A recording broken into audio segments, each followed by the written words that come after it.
মানুষ কেন মানুষের অভাবে ছটফট করে, মানে মানুষ কেন নির্দিষ্ট একটা মানুষের জন্য জীবন বিসর্জন দিয়ে দেয়? জীবন বিসর্জন দিয়ে দেয় বলতে ব্যাপারটা বোঝাচ্ছি মারা যাওয়া তেমন না, ওই যে থাকে না আর কি, বেঁচে আছে না থাকার মতো আর কি। তো ব্যাপারটা এমন। তো কেনই বা মানুষ তার জন্য কেঁদে কেঁদে চোখ ভাসায়?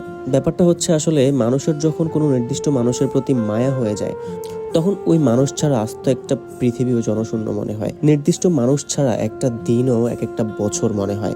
কারণ আমাদের মন যখন কাউকে ভালোবেসে আপন ভাবে, তার অভাবটা আসলে কাউকে দিয়েই পূরণ করা হয় না। এটা পসিবলও না, এটা আদৌ সম্ভব না। তার জায়গাটা ঠিক তার মতোই খালি পড়ে থাকে।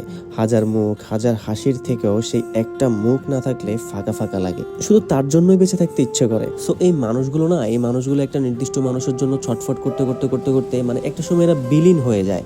মানে এদের এদের আর পৃথিবীর কোনো কিছুই আর এদের ভালো লাগে না, ব্যাপারটা এমন হয়ে যায় আর কি।